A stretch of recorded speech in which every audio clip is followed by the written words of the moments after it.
Football is best when the script is thrown out. The enduring moments are rarely foregone conclusions. They are instances of a fearless underdog shattering expectations. This dynamic is central to the upcoming fixture. Ecuador enters the pitch as the established power, defined by their physical presence and tactical discipline. Facing them is Curaçao, a team that operates with a completely different energy, vibrant, unpredictable, and unburdened by the pressure of being the favorite. These two teams rarely meet. Because they lack a shared competitive history, we cannot rely on past head-to-head results to predict how these players will handle each other. This absence of a blueprint turns the match into a collision of two distinct philosophies, the reliability of a rigid system versus the volatility of individual freedom. To understand Ecuador is to understand the weight of expectation. They are a physical force in South American football, built on a foundation of structural rigidity. Their identity is rooted in defensive mechanics.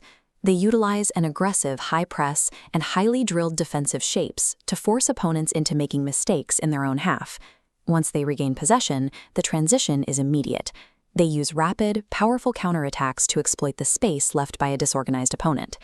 Success for Ecuador depends on their ability to systematically suffocate the game, denying their opponent any room to establish a consistent passing rhythm. Curaçao brings a different tempo. Where Ecuador is heavy and mechanical, this side operates with a fluid, Caribbean energy that prioritizes movement and flair. Dismissing them as simple underdogs overlooks their technical quality. They excel in tight spaces, relying on rapid passing sequences and creative ball handling to navigate through a dense defense. They thrive on a mindset of improvisation. Instead of following a strict offensive playbook, they rely on a fearless attacking style that responds to the flow of the game in real time. For Curaçao, this unpredictability is their primary weapon. Because they don't rely on standard offensive patterns, it is incredibly difficult for an opposing coach to scout and neutralize their creative bursts. On the pitch, this match manifests as two opposing goals occupying the same 90 minutes. One team is trying to enforce order, the other is trying to spark a breakthrough. Watch the high line.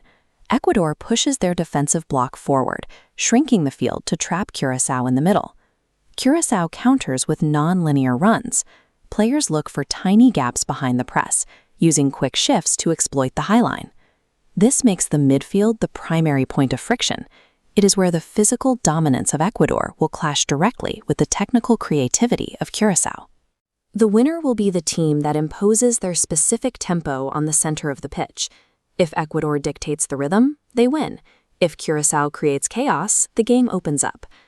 The opening period often reveals which side is successfully forcing the other out of their comfort zone. If Ecuador establishes their physical presence early and pins Curaçao back, their structure will likely grind the game to a predictable conclusion.